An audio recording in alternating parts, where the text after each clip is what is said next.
Hello class 7 student guys, कैसे हैं आप सभी? कैसे चल रही है आपकी क्लास 7 की पढ़ाई? तो आज की इस वीडियो में हम पढ़ेंगे क्लास 7 के एसएसटी का चैप्टर नंबर 11 विनिमय से मुद्रा तक, जिसमें कि हम पढ़ेंगे कि वस्तु विनिमय यानी कि बार्टर सिस्टम होता क्या है, प्राचीन काल में किन किन वस्तुओं का जो है विनिमय किया जाता था, किन किन वस्तुओं से व्यापार किया जाता था, और इसी तरीके से आगे बढ़ते बढ़ते हम पढ़ेंगे कि मुद्रा क्या होती है, मुद्रा के कार्य क्या होते हैं, और उसी के साथ हम ये पढ़ेंगे कि प्राचीन काल से लेकर अब तक मुद्रा ने कैसे कैसे अपने स्वरूप को बदला है। जैसे पहले सिक्के चलते थे, जिसमें हमने आहत सिक्कों के बारे में पढ़ा था, जो आपको याद भी होगा। फिर हम आगे बढ़ते बढ़ते कागजी मुद्रा, जो हम करेंसी नोट को यूज करते हैं, और आज के टाइम में हम देखें तो हम डिजिटल मुद्रा को यूज करते हैं कि हमने फटाफट क्यूआर किया, स्कैन किया, पेमेंट हो गया। तो इस तरीके से मुद्रा के इन सारे स्वरूपों को हम एकदम डिटेल में पढ़ेंगे। क्वेश्चन के साथ हम करेंगे इस चैप्टर को कंप्लीट। मेरे साथ एनसीईआरटी की बुक निकालिए, पेन निकालिए और जल्दी से इस चैप्टर को कंप्लीट कीजिए।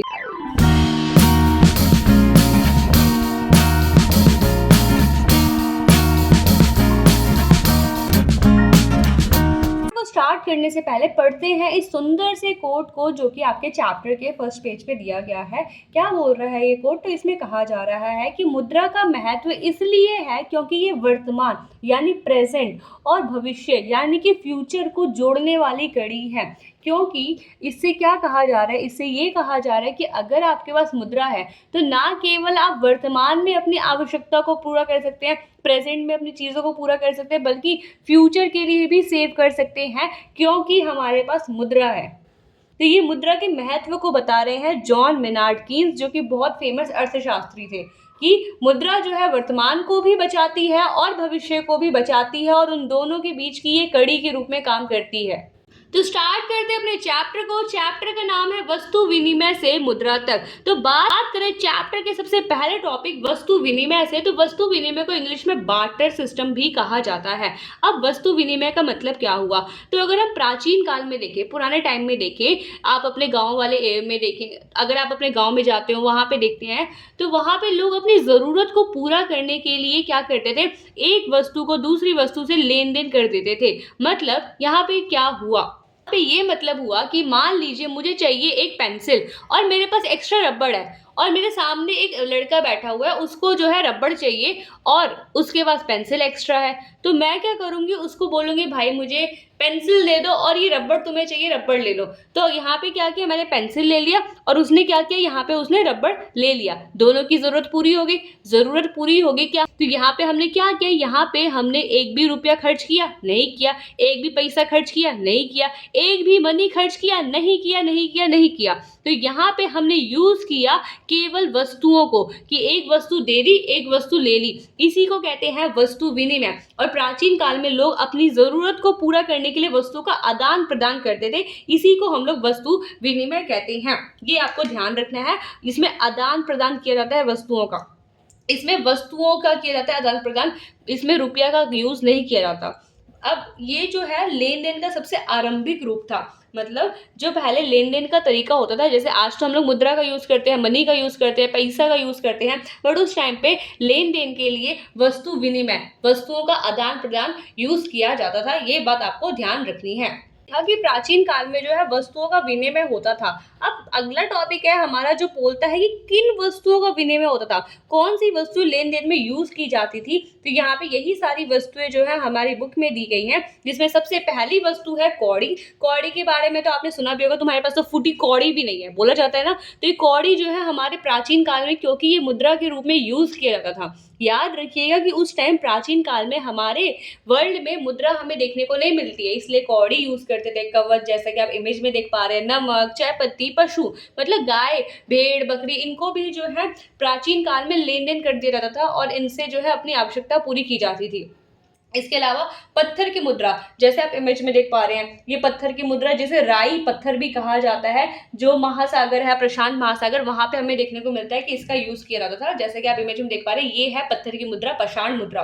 बात करें अगला तेवाऊ। तेवाऊ क्या है, तो पक्षियों के पंख को मोड़ मोड़ कर एक लाल कलर की कुंडली टाइप का कुछ बनाया जाता था, जिसे तेवाऊ कहते थे। ये जो है हमें सोलेमन द्वीप पर देखने को मिलता है, ये जो है हमें सोलेमन द्वीप पर देखने को मिलता है, जिसे उस टाइम पे विनिमय के रूप में यूज़ किया जाता था। इसके अलावा तजाडो, तजाडो देख रहे हैं आप इमेज, काटने वाला चाकू, इसे स्पेनिश में कहा जाता है काटने वाला चाकू। ये जो है ना, इसको उस टाइम पे वस्तु विनिमय के रूप में लेन-देन में यूज़ किया जाता था।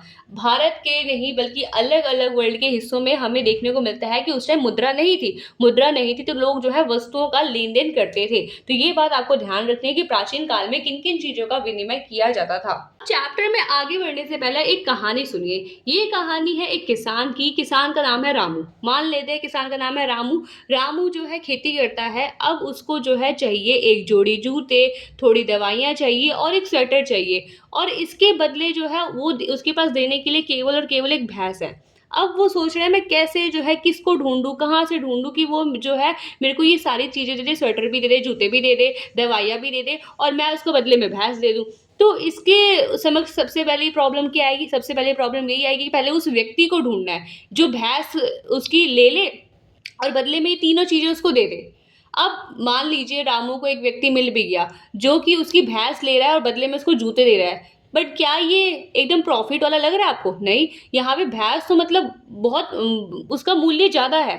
बट यहाँ पे जो एक जोड़ी जूते दिए हैं उसने, उसके मूल्य तो कम है। तो यहाँ पे तो हमें कोई लाभ का बिज़नेस देखने को मिल ही नहीं रहा, कोई प्रॉफ़िट हो ही नहीं रहा। तो रामू तो उसको बेचेगा नहीं, उसने मना कर दिया मैं नहीं बेचूँगा। अब रास्ते में जब वो आगे गया तो उसको एक इंसान मिला, उसने बोला कि रामू मैं ना तुम्हें एक स्वेटर दे दूँगा और एक जोड़ी जूते दे दूँगा और बदले में तुम मुझे अपने बैल दे दो। तो रामू बोला नहीं भाई, ये तो प्रॉफ़िट का धंधा है ही नहीं, क्योंकि बैल तो बहुत कीमती होती है। मान लीजिए बैल की जो है कीमत लगभग 10,000 के आस-पास, आज के प्रेज़ेंट डे के हिसाब से अगर देखें 10,000 के आस-पास है। बट वो दवाइयाँ और जूते की कीमत जो है 2-3 हज़ार के आस-पास है। तो क्या इसमें प्रॉफ़िट है? बिल्कुल भी प्रॉफ़िट नहीं है। रामू बोल देगा नहीं भाई मुझे नहीं बेचना, मुझे नहीं बेचना, मुझे नहीं चाहिए। अब यहाँ पे रामू के सामने प्रॉब्लम आती है कि वो एक ऐसे इंसान को ढूँढे जो उसे बदले में बहुत सारी गेहूँ की बोरियाँ दे दे और बदले में रामू उसको अपना बैल दे दे, ताकि जो है रामू उन गेहूँ की बोरियों को बेच-बेच कर मतलब वस्तुओं का विनिमय कर के जो है अपने जूते भी ले ले, स्वेटर भी ले ले और दवाइयाँ भी ले ले। तो ये सबसे पहले रामू को उस व्यक्ति को ढूँढना होगा, बहुत टाइम लगेगा, बहुत समय बर्बाद होगा। इसके अलावा चलो मान लीजिए उसको एक व्यक्ति मिल भी गया, जो उसे बदले में बहुत सारी बोरियाँ दे रहा है और बदले में रामू ने उसको अपनी भैंस भी दे दी। अब रामू को ऐसे इंसान को ढूँढना होगा जो बदले में गेहूँ के बदले उसे दवाइयाँ दे दे। अब रामू को जो है एक ऐसा इंसान मिल ही नहीं रहा, तो इसमें भी उसका समय बीत रहा है। अब रामू जो है ढूँढने लगा कि कोई तो मिल जाए मुझे जो जूते भी दे दे, स्वेटर भी दे दे और दवाइयाँ भी दे दे। बट रामू को ऐसे टाइम मतलब सही टाइम पे तो मिलना बहुत मुश्किल होता है, उसे नहीं मिल पाता।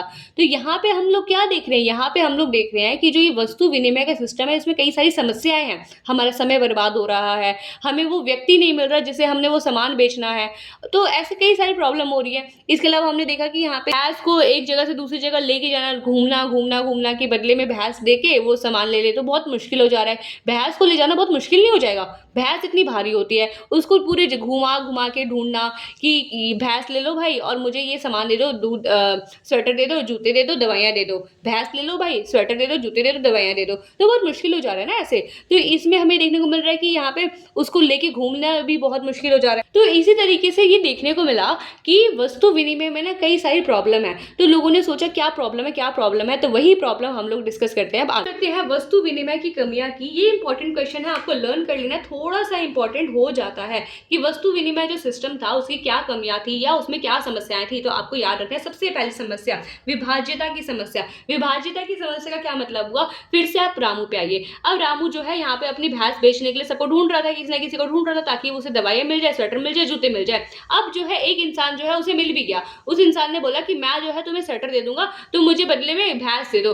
अब यहाँ पे तो प्रॉफिट का बिजनेस नहीं है। अब यहाँ पे क्या उसके बदले क्या वो भैंस की थोड़ी पूंछ दे देगा उसे? नहीं, यहाँ पे तो उसको बांट ही नहीं सकते। भैंस को बांट सकते हैं? नहीं बांट सकते। क्या यहाँ पे रामू जो है भैंस की पूंछ दे दे या रामू उसको उसके हाथ दे दे या रामू जो है भैंस के सींग दे दे?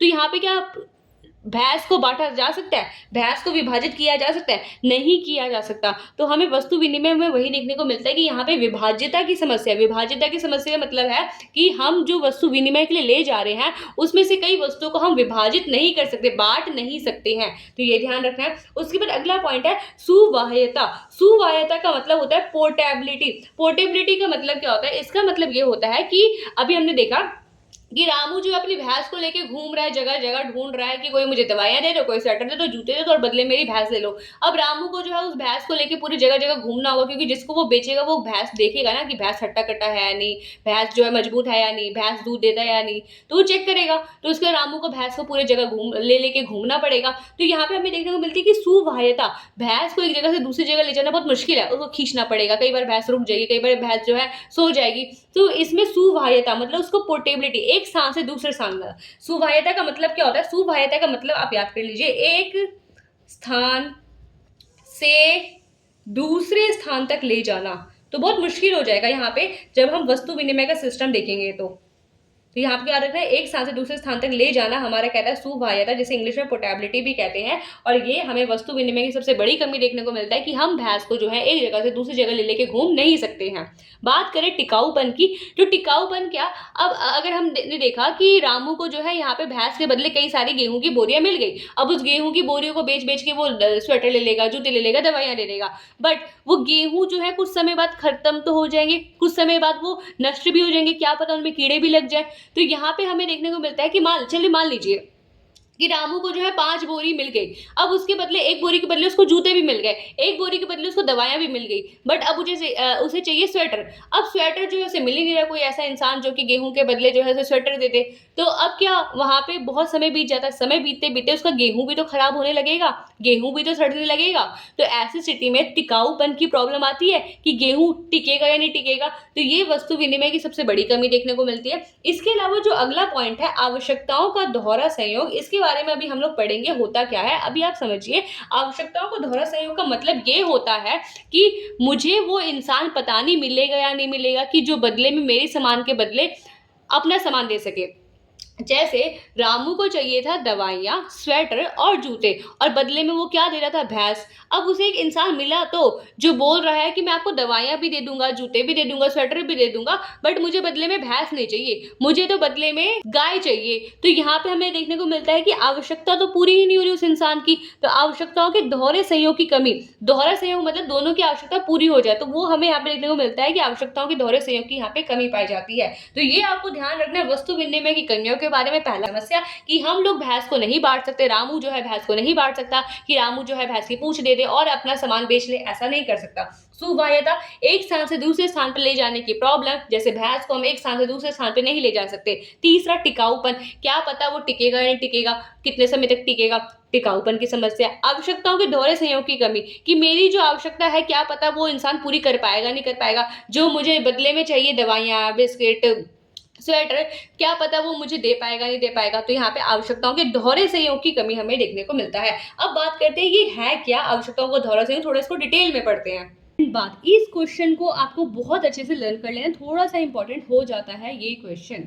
आपको ध्यान रखनी है कि जैसे क्वेश्चन बने हमें मुद्रा की आवश्यकता क्यों है, तो जो हमने अभी वस्तु विनिमय की सारी कमियां देखी थी, टिकाऊपन, सुवाह्यता, आवश्यकता के दोहरे संयोग की कमी, वो सारे पॉइंट आपको इस क्वेश्चन में डाल देने हैं। मतलब एक आंसर और 2 क्वेश्चन आपके प्रिपेयर हो जाएंगे, 2 क्वेश्चन आपके तैयार हो जाएंगे। तो इस क्वेश्चन को भी आपको इंपॉर्टेंट मार्क कर लेना है, याद कर लेना है। अगर लॉन्ग क्वेश्चन में आता है तो आपको वो सारे पॉइंट लिख देने हैं जो वस्तु विनिमय की कमियां थी या समस्याएं थी। तो ये आपको ध्यान रखना है। अब हमने उसमें एक वर्ड पढ़ा था, आवश्यकताओं का दोहरा संयोग। तो आवश्यकताओं का दोहरा संयोग का मतलब ही होता है कि दोहरा, दोनों की आवश्यकताएं जो है पूरी हो रही हैं, ऐसा संयोग बन गया है। क्या मतलब हुआ, दोनों की आवश्यकताएं पूरी हो रही हैं, ऐसा संयोग बन गया।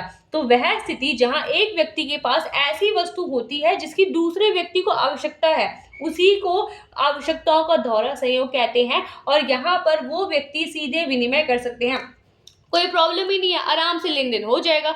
जैसे अगर वहां पे हमने रामू का कहानी देखा था, तो रामू को जो है दवाइयाँ चाहिए थी, स्वेटर चाहिए था और जूते चाहिए था, तो उसके बदले वो क्या दे रहा था, अपनी भैंस दे रहा था। तो यहाँ पे अगर उसे वो व्यक्ति मिल जाता जो कि वो तीनों चीजें उसे दे रहा है और बदले में उस व्यक्ति को भी भैंस चाहिए होता, तो यहाँ पे उसकी आवश्यकता पूरी हो जाती। तो उसी को हम कहते हैं आवश्यकताओं का दोहरा संयोग। इसको आपको ध्यान रखना है, ये डेफिनेशन भी आपको लर्न कर लेनी है। वस्तु विनिमय पढ़ लिया, तो क्या वस्तु विनिमय आज हमें वर्तमान में देखने को मिलता है? तो हाँ, देखने को मिलता है। कहाँ पे? असम में। असम में 3 दिन का एक मेला लगता है जिसे जोन बोल मेला कहते हैं। ये मेले का जो पहला दिन होता है, इस दिन अग्नि की यानी आग की पूजा की जाती है और बाकी दिन जो लोग हैं अपनी आवश्यकताओं के अनुसार जो है वस्तुओं का लेन-देन करते हैं। तो ये आपको ध्यान रखना है, वस्तु विनिमय का सबसे पहला उदाहरण हमें असम में देखने को मिलता है, जोन बोल मेला। उसके अलावा आपने देखा होगा कि आपकी जो मम्मी होती होंगी या आपके जो घर में कई बार आपने ये देखा होगा कि पुराने कपड़ों के बदले जो है नए बर्तन मिल जाते हैं। तो ये जो है हमें वर्तमान में देखने को मिलता है, जिससे वो जो आते हैं कपड़े लेने के लिए और बदले में बर्तन देने के लिए, तो वो क्या करते हैं, उन कपड़ों को रीयूज कर लेते हैं और यहाँ पे हमें भी नए बर्तन मिल जाते हैं। तो ये हमें देखने को मिलता है वस्तु विनिमय। तो ये आपको थोड़ा पॉइंट ध्यान रखना है। स्टार्ट करते हैं चैप्टर के दूसरे पहलू मुद्रा को। मुद्रा होती क्या है? तो मुद्रा एक ऐसा माध्यम है जो स्वीकार्य है, हर जगह चलता है। मुद्रा, क्या आपके पास मुद्रा आएगी तो क्या आप मना करेंगे? क्या आप किसी को मुद्रा देंगे तो क्या वो मना करेगा? नहीं, क्योंकि हर जगह क्या है, मुद्रा स्वीकार्य है। अगर आपके पास पैसे हैं और आप दुकान पे चॉकलेट लेने गए तो क्या अंकल आपको चॉकलेट नहीं देंगे? देंगे, क्योंकि आपके पास क्या है, मनी है, करेंसी है, कैश है। तो ये मुद्रा के बारे में याद रखना है कि इसका उपयोग वस्तुओं और सेवाओं के भुगतान, कि मैं जो है कहीं से सामान खरीद रही हूँ तो मुझे पैसे देने पड़ेंगे, तो मैं पैसे का क्या कर रही हूँ, भुगतान कर रही हूँ। बट अगर मैं कोई चीज बेच रही हूँ तो मुझे पैसे मिलेंगे ना, तो प्राप्त करने हेतु यूज किया जाता है। यानी वस्तुओं और सेवाओं का भुगतान करने या वस्तुओं और सेवाओं को प्राप्त करने के लिए हम जो पैसे देते हैं उसी को हम लोग मुद्रा कहते हैं, जो हर जगह स्वीकार्य होती है, हर जगह मान्य होती है। अब एग्जाम्पल क्या है इसके, जैसे सिक्के, करेंसी, नेट बैंकिंग। आप लोग आजकल यूपीआई स्कैनर के थ्रू जो है पेमेंट करते होंगे, तो क्या आप वहां से अपनी आवश्यकता पूरी नहीं कर रहे? क्या आप वहां से वस्तुएं नहीं खरीद रहे हैं? तो ये क्या है, नेट बैंकिंग होता है। इसी को जो है हम लोग मुद्रा भी कहते हैं। ये आपको मुद्रा के बारे में ध्यान रखना है। एक आता है जिसमें हमें पूरी मुद्रा के बारे में पढ़ना है। तो सबसे पहली बात, अभी आपने मुद्रा को समझा, अब मुद्रा के कार्य क्या होते हैं, मुद्रा हमें क्यों चाहिए, क्यों हमारे लिए बहुत इंपॉर्टेंट है। तो मेनली जो मुद्रा है वो विनिमय का सरल माध्यम है। आप अगर किसी को पैसे देंगे तो क्या बदले में वो आपको सामान नहीं देगा? देगा। तो विनिमय का सरल माध्यम है मुद्रा। बट वही अगर आप आज दुकान में जाइए, आपको मान लीजिए कोई चिप्स खरीदने हैं, आप चिप्स के लिए जो है पैसे नहीं लेके गए, बदले में जो है आप अंकल को थोड़े गेहूं दे रहे हैं, तो क्या अंकल आपको चिप्स के पैकेट देंगे? बोलेंगे बेटा ना ना ना, हम पुराने जमाने में नहीं जीते, हमें तो पैसे ला के दो।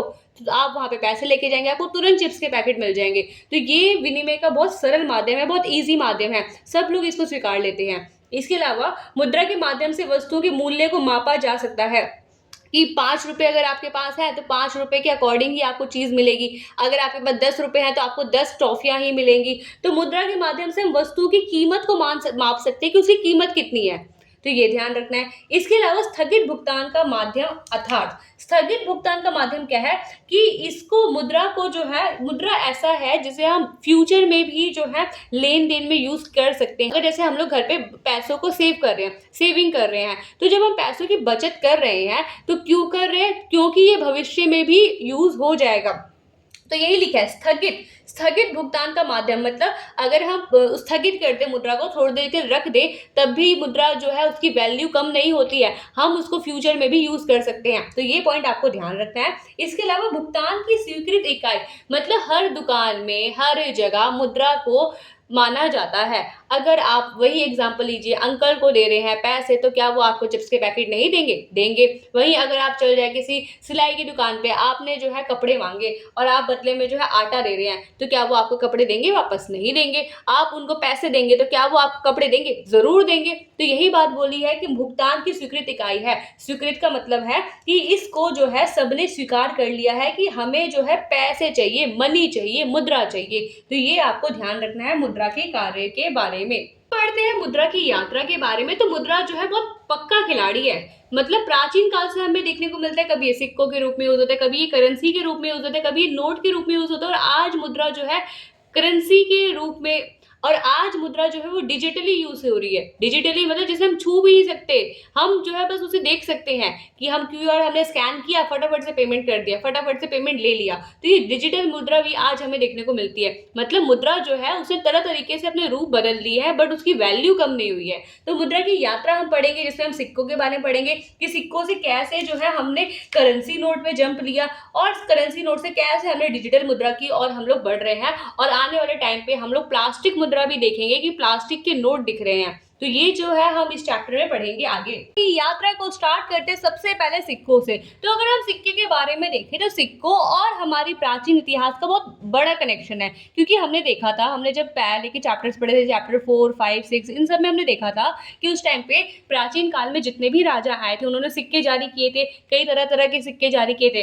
अच्छा, एक और बात, आप मुझे जल्दी से कमेंट करके बताइए कि सबसे पहले जारी किए गए सिक्के कौन से थे और वो किस धातु के बने थे, उन सिक्कों को क्या कहा जाता है, जल्दी से कमेंट कीजिए, ये मैंने आपको पढ़ाया है। चलिए बात करते हैं सिक्के की। तो प्राचीन काल में सिक्के जो थे सोने, चांदी, तांबे के बनाए जाते थे। इसके अलावा कई ऐसे सिक्के थे जो सोने को मिला के, चांदी को, दोनों को मिला के बनाए जाते थे, यानी मिश्र धातु से बनाए जाते थे, जिन्हें काशार्पण या पर्ण कहा जाता था। याद रखना है, काशार्पण या पर्ण का संबंध किससे है, तो इसका संबंध सिक्कों से है, प्राचीन काल के सिक्कों से, जो कि सोने, चांदी, तांबे या उन सोने चांदी को मिला के जो मिश्र धातु बनती थी उससे बनाए जाते थे। इसके अलावा अगला यहाँ पे क्वेश्चन बनता है कि प्राचीन काल में जो सिक्के होते थे ना, उनमें दो पहलू होते थे। तो इस सिक्के के आपको दो पहलू देखने को मिलेंगे, एक ये वाला हिस्सा और एक ये वाला हिस्सा। जैसे बोलते हैं ना, हर सिक्के के दो पहलू होते हैं, तो इस सिक्के के दो पहलू हैं। जो आगे वाला हिस्सा होता था उसे कहते थे शीर्ष, और जो पीछे वाला हिस्सा होता था उसे कहते थे पृष्ठ।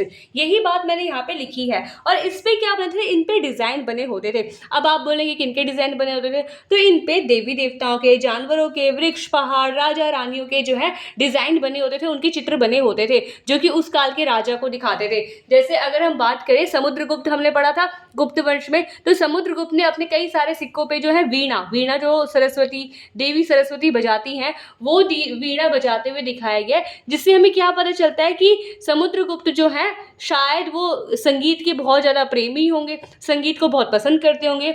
इसके अलावा कई सारे सिक्कों पे जो है हमें नौकाओं के चित्र मिले हैं, जो कि ये दिखाते हैं कि उस टाइम व्यापार जो है बहुत इंपॉर्टेंट होता था।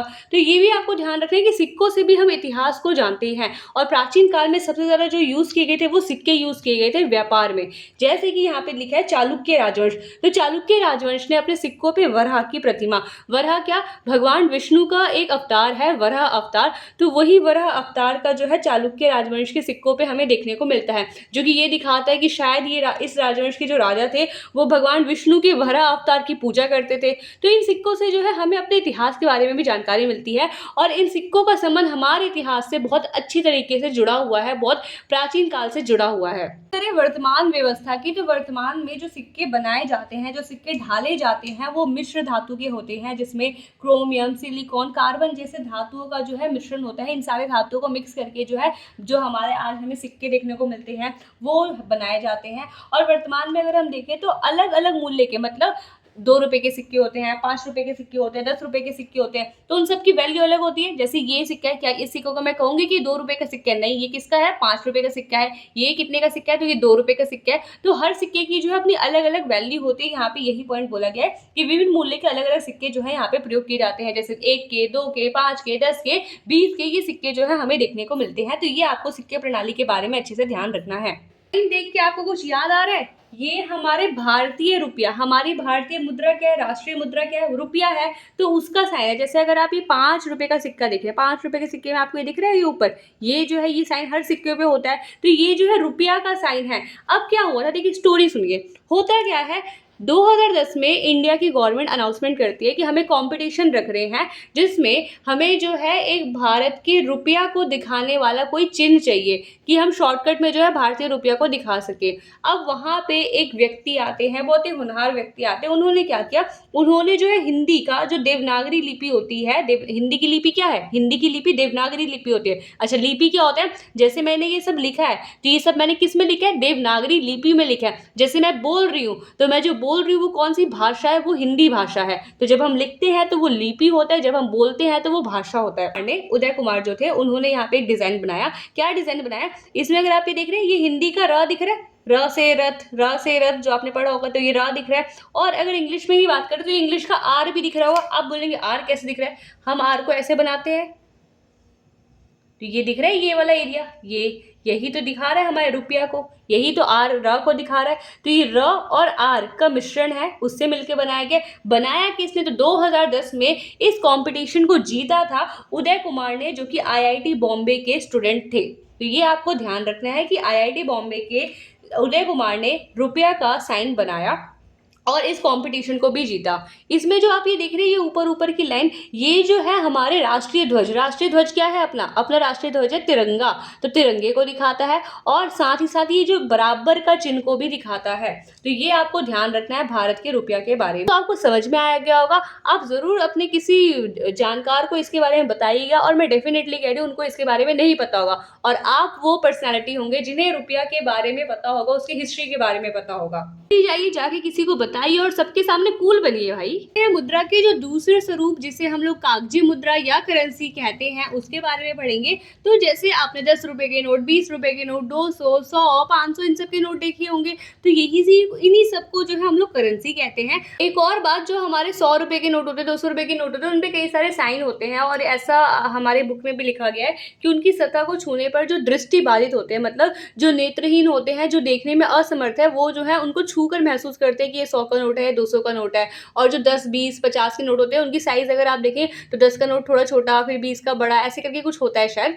तो उन नोटों की साइज के आधार पे जो है नेत्रहीन लोग या जिन देखने में जो असमर्थ हैं, जो बुजुर्ग व्यक्ति हैं, वो पता करते हैं कि 10 का नोट है और ये 20 का नोट है। इसके अलावा इसमें ये लिखा गया था कि हम छू के महसूस करते हैं। वैसे मैंने छू के ट्राई किया 100 के नोट के, 200 के नोट को, तो वैसा मुझे उतना उभार महसूस नहीं हुआ। मतलब बुक ये कह रही है कि जो 100 का नोट होता है और 200 का नोट होता है, उसपे ना उभार होता है। उभार होने जिससे छू के पता करा जा सकता है कि ये 100 का नोट है, ये 200 का नोट है। बट मैंने जब छूने का ट्राई किया, छू के देखा, तो मुझे ऐसा कुछ महसूस नहीं हुआ। हो सकता है जो फ्रेश नोट होते हैं, जो एकदम ताजे नोट होते हैं, जो अभी छप के आए हैं, उसमें महसूस होता होगा, बट मुझे महसूस नहीं होगा। आप एक बार ट्राई कीजिएगा। एक और बात याद रखिए, जो हमारे नोट होते हैं, 10 के नोट, 20 के नोट, उस पे कई सारे जो है पेंटिंग्स हमें देखने को मिलते हैं, चित्र देखने को मिलते हैं। तो ये जो पेंटिंग्स है, ये चित्र जो है, ये हमारी सांस्कृतिक विरासत को दिखाते हैं। जैसे 500 रुपए के नोट पे आपको लाल किला दिख जाएगा। इसके अलावा कई सारे नोट पे हमें सांची का स्तूप देखने को मिलते हैं। तो ये हमारी जो है सांस्कृतिक विरासत, उसको दिखाते हैं। रही बात ये करेंसी की, बात आगे बढ़ते हैं। तो सबसे पहली बार, अच्छा, अब आप बोलेंगे कि अच्छा खासा सिक्का तो चल ही रहा था, ये करेंसी नोट आया क्यों? तो ये करेंसी नोट इसलिए आया क्योंकि सिक्कों को एक जगह से दूसरी जगह ले जाना बहुत भारी पड़ जाता था। सिक्के मोटे होते हैं, उनकी सतह होते धातु से बने होते हैं, धातु से बनेंगे तो वो तो थोड़े भारी होंगे, उनका थोड़ा वजन होगा। और वही आप इमेजिन कीजिए, मुझे 1 लाख सिक्के कहीं लेकर जाने हैं, तो कितना सारा जगह घेरेगा, कितनी मुश्किल हो जाएगा मुझे ले जाना। तो इस वजह से एक ऑल्टरनेटिव, एक उसकी जगह देखा गया कि हम कुछ ऐसा ले आते हैं जिसे आसानी से ले जाया जा सके, जो आसानी से रखा जा सके। तो वहां पे आते हैं कागज के नोट, जिसे कागजी मुद्रा कहते हैं। और पहली बार ये देखने को मिलते हैं हमें चीन में, चाइना में देखने को मिलते हैं, और भारत में आते हैं ये 18वीं सदी के अंत में। अब 18वीं सदी का अंत क्या होता है? 18 सेंचुरी हम किसे कहते हैं? तो जो हमारा 1 से लेकर 1800 तक का टाइम पीरियड होता है, उसे हम 18 सेंचुरी कहते हैं। तो 18वीं सदी के मतलब इस टाइम पीरियड में 1701 से 1800 के बीच में जो है, हमें भारत में पहली बार देखने को मिलता है कि नोट आते हैं, करेंसी मुद्रा आती है। अब सिक्कों का प्रयोग हमने देखा था, सिक्कों का प्रयोग ये जो छोटे मूल्य के लिए होगा। जैसे 1 रुपये होगा, 1 रुपये के लिए आप नोट तो नहीं निकालेंगे, 1 रुपये के लिए आप सिक्के निकालेंगे। 2 रुपये के लिए आप नोट तो नहीं निकालेंगे, 2 रुपये के लिए आप सिक्के निकालेंगे। बट वही बात आती है 1 लाख के लिए, तो क्या 1 लाख के लिए आप सिक्के निकालेंगे? नहीं, 1 लाख के लिए सिक्के तो मतलब बहुत ज़्यादा हो जाएंगे। निकाल सकते हैं बट बहुत ज़्यादा हो जाएंगे, उससे ईजी तो मैं नोट रख लूँ। तो करेंसी का प्रयोग बड़े मूल्यों के लिए किया जाता है और सिक्कों का प्रयोग छोटे मूल्यों के लिए किया जाता है। ये आपको ध्यान रखना है। इसके अलावा अब आप सोचेंगे चलिए भाई, अब मुझे ना अमीर बनना है, मैं जो है छापने स्टार्ट कर देता हूँ नोट। तो आप सोचेंगे चलो नोट छापते, 10 के नोट नहीं, मैं 500 के नोट छापूंगा, नहीं, मैं 200 का नोट छापूंगा। नहीं छाप सकते आप नोट, क्योंकि भारत में मुद्रा जारी करने का एकमात्र अधिकार सिर्फ और सिर्फ आरबीआई को है। अब ये आरबीआई क्या है? ये हमारे बैंकों का बैंक होता है, यानी बैंक जितने भी होते हैं, पीएनबी हो गया, एसबीआई बैंक हो गया, एचडीएफसी बैंक हो गया, आईसीआईसी बैंक हो गया, एक्सिस बैंक हो गया, इन सारे बैंकों का जो पापा होता है, इन सारे बैंकों का जो हेड होता है, वो होता है आरबीआई, जिसे बैंकों का बैंक कहा जाता है। ये इसकी फुल फॉर्म क्या है? भारतीय रिजर्व बैंक, और इंग्लिश में reserve bank of India. RBI की क्या फुल फॉर्म है? रिजर्व बैंक ऑफ इंडिया, इसको कहा जाता है। ये आपको ध्यान रखना है, ये आपको कागजी मुद्रा के बारे में याद रखना है। अब बात करते हैं मुद्रा के एक नए रूप जिसे हम लोग डिजिटल मुद्रा भी कहते हैं, जिन्हें ना तो हम तो छू सकते हैं ना ही महसूस करते हैं कि छू के फील करें, अरे हाँ हमारे हाथ में तो 500 का नोट है, अरे हमारे हाथ में तो 200 का नोट है, अरे हमारे हाथ में 10 का नोट है। तो इस नोट को, इस मुद्रा को हम छू के फील भी नहीं कर सकते, महसूस भी नहीं कर सकते। तो क्या है ये मुद्रा? ये मुद्रा है डिजिटल मुद्रा, यानी मुद्रा का अमूर्त रूप। अमूर्त का मतलब होता है, एक हमारा वर्ड होता है मूर्त। मूर्त जिसको हम लोग देख सकते हैं, छू सकते हैं, महसूस करते हैं। मूर्त में हमारे क्या आएंगे? इसमें हमारे सिक्के आ जाएंगे, ये याद रखना इंपॉर्टेंट है 1 मार्कर के लिए। सिक्के आ जाएंगे, इसमें हमारे करेंसी नोट आ जाएंगे। क्वेश्चन आ जाएगा कि मुद्रा का मूर्त रूप बताएं, तो मूर्त रूप हमारे सिक्के और करेंसी होते हैं। क्वेश्चन आ गया कि मुद्रा का अमूर्त रूप बताएं, मतलब अमूर्त का मतलब ये जिसे हम लोग छू नहीं सकते, जिसे हमें महसूस नहीं कर सकते, तो उसे हम कहते हैं डिजिटल मुद्रा। तो जिन्हें हम छू ना सके, जिन्हें हम महसूस ना कर सके, और जो इलेक्ट्रॉनिक रूप में होती है, इलेक्ट्रॉनिक मतलब तकनीक के रूप में होती है, फोन में होती है, कंप्यूटर में होती है, लैपटॉप में होती है, तो उन्हीं को हम लोग डिजिटल मुद्रा कहते हैं। डिजिटल मुद्रा के उदाहरण अगर देखें तो नेट बैंकिंग जैसे आपके अपने मम्मी पापा को credit card, debit card, Paytm, phone पे, इनके थ्रू जो है पेमेंट करते हुए, भुगतान करते हुए देखा होगा। जैसे मान लीजिए आपको केले खरीदने हैं, आपके पास 60 रुपए नहीं है और आपके पास 60 रुपए के नोट नहीं है ना, 60 रुपए कैश है, तो आप क्या करेंगे? यूपीआई फोन निकालेंगे, फोन से स्कैन करेंगे, स्कैन करके फटाफट धड़ाधड़ पेमेंट कर देंगे। तो ये जो नेट बैंकिंग है, डेबिट कार्ड है, क्रेडिट कार्ड है, कई सारे कार्ड मिलते हैं, बैंक वाले जो हमें कई सारे कार्ड देते हैं। डेबिट कार्ड जैसे एटीएम कार्ड होता है कि हम पैसे निकाल सकते हैं एटीएम कार्ड से। क्रेडिट कार्ड होता है ये जमा, हमने कोई शॉपिंग के लिए जा रहे, क्रेडिट कार्ड कर दिया स्वाइप, तुरंत से पैसे कट गए, तो क्रेडिट कार्ड हो गया, वहां पे हमें 1 रुपए भी नहीं देना, क्रेडिट कार्ड से पैसे हमने भर दिए। इसके अलावा यूपीआई की फुल फॉर्म याद कर लीजिएगा, क्योंकि यूपीआई पेमेंट जो है हम लोग करते हैं फोन पे से, पेटीएम से, आप लोगों ने भी करा होगा, कई बार आपने कुछ खरीदा होगा तो आपने यूपीआई किया होगा। तो यूपीआई की फुल फॉर्म क्या है? Unified payment interface. क्या है? क्या है? Unified payments interface. क्या है? Unified payments interface. इसके बाद यहाँ पे हम जो यूपीआई से पेमेंट करते हैं, कई बार हम लोग क्यूआर के थ्रू करते हैं। क्यूआर क्या होता है? तो क्यूआर जो है आपने देखा होगा ब्लैक कलर का और व्हाइट कलर का ये डब्बा सा होता है। तो क्यूआर जो है हम तुरंत स्कैन करते हैं, तुरंत जो है उसमें आ जाता है कि इतना पेमेंट आपको करना है। तो इसे हम लोग कहते हैं क्विक रिस्पॉन्स। क्या कहते हैं? Quick response. क्यूआर की फुल फॉर्म होती है क्विक रिस्पॉन्स। अब जैसे आप लोग क्यूआर कोड देखते हो तो क्यूआर हर जगह देखते हो, जैसे आप इमेज में भी देख पा रहे हो, ये जो है क्यूआर होता है। अब आप जो है उन चुनिंदा बच्चों में से आ गए जिन्हें क्यूआर की स्पेलिंग पता है, क्यूआर का फुल फॉर्म पता है। क्या है? Quick response. Quick response. UP क्या है? यूपीआई क्या है? Unified payment interface. Unified payment interface. तो ये आपको डिजिटल मुद्रा के रूप में, डिजिटल मुद्रा के बारे में याद रखना है। डिजिटल मुद्रा से एक क्वेश्चन आ सकता है कि डिजिटल मुद्रा के उदाहरण बताएं, तो बैंकिंग है, डेबिट कार्ड है, क्रेडिट कार्ड है, यूपीआई है। ये आपको 1 मार्कर के लिए याद रखना है। होता है हमारा पूरा चैप्टर समाप्त। रहा आपका आज का होमवर्क, तो मुझे कमेंट करके जरूर बताएं कि 7 में से आपका कितना स्कोर रहा, और इसका आंसर आपको हमारे व्हाट्सएप चैनल पे मिल जाएगा, जिसका लिंक डिस्क्रिप्शन में दिया गया है। कैसी लगी ये वीडियो कमेंट करके जरूर बताएं। चैप्टर समझ में आया नहीं ये बताएं, कोई डाउट हो, सजेशन हो तो कमेंट जरूर करें, और तब तक के लिए जुड़े रहिए सोशल सूत्रा 2.0 के साथ। यही वो चैनल है जहाँ पे सोशल साइंस पढ़ाई नहीं फील कराई जाती है। तो सब्सक्राइब कर लीजिए सोशल सूत्रा 2.0 चैनल पे और हमारे साथ जुड़े रहिए। Thank you so much. जय हिंद। SST मतलब सोशल सूत्र।